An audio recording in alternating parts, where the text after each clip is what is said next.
he never wavered, did he? He never wavered. Him and his whole group of people, they're incredible. These are incredible people. You know, it's much easier for him not to do the job.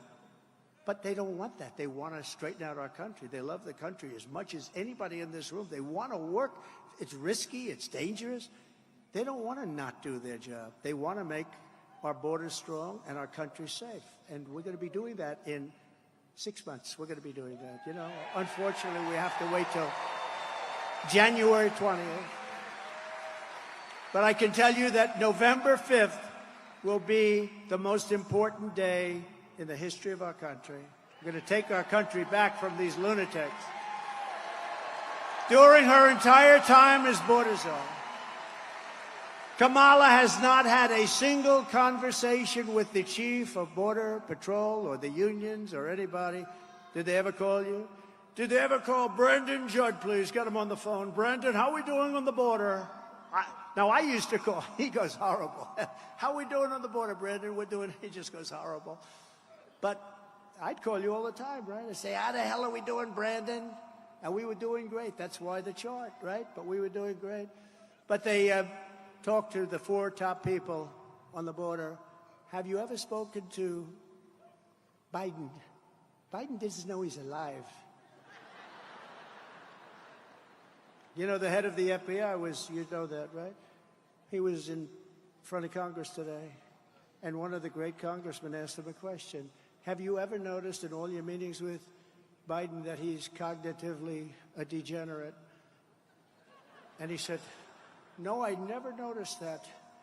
I never noticed that. No, really, there was nothing to talk about. I never noticed that. Now, anybody that says that, you know they're not telling the truth. It's a very serious thing. It's a very serious thing. No, I didn't notice. I didn't notice. No, I didn't notice.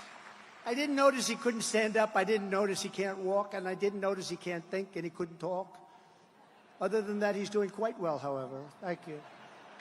No, he didn't notice. That's a very bad thing. A very bad thing. A very sick thing. We're pleased to be joined today by former president of the National Border Patrol, and that's the man I've just been talking about. He's been so incredible. The Patrol Council, the head guy and the boss, Brandon Judd. Thank you, Brandon. Thank you. Women from North Carolina right over there. And they've been to, I shouldn't tell you, 129 different rallies. Can you believe it? Look how great they look. And their husbands love them. I don't know how the husbands do this. They travel all over, and finally we have one in North Carolina, nice and easy. It's nice and easy for you. No, they're incredible people. 129 rallies, it's great. But it's really tremendous to be back in this beautiful state with thousands and thousands of proud, hardworking American patriots, which is what you are.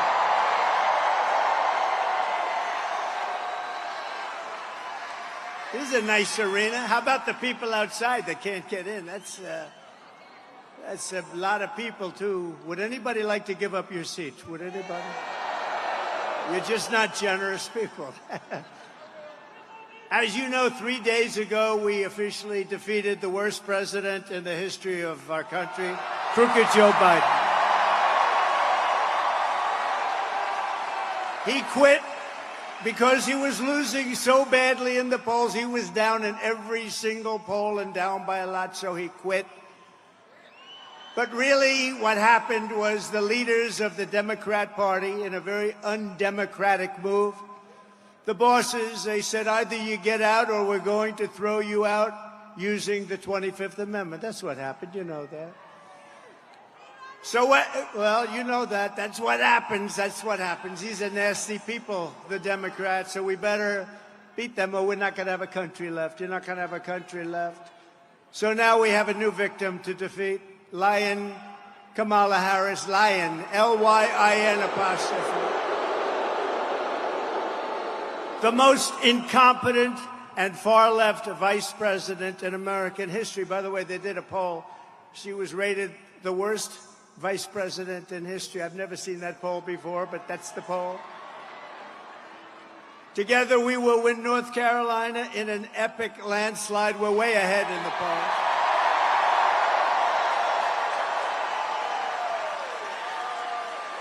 And we will take back that beautiful White House, and we will very simply make America great again.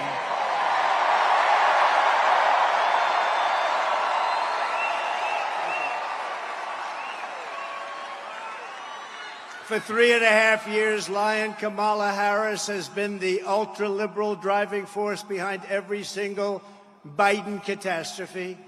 She is a radical left lunatic who will destroy our country. If she ever gets the chance to get into office, we're not going to let that happen. You know, I was supposed to be nice. They say something happened to me when I got shot. I became nice. And when you're dealing with these people, they're very dangerous people. When you're dealing with them, you can't be too nice. You really can't be. So if you don't mind, I'm not going to be nice. Is that okay? I'm not gonna. They want me to be nice.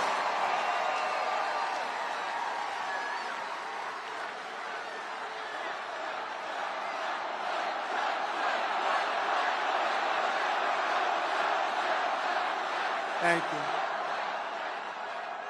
Kamala Harris is the most liberal elected politician in American history. Did you know that? She's an ultra-liberal politician. She's absolutely terrible. She's, as you know, more liberal than Bernie Sanders. Can you believe it? She's rated far more liberal than Bernie Sanders. And she's now trying to get rid of her record, but she can't. She's going out and saying things that she doesn't believe in. If she ever got in, she'd destroy this country so fast.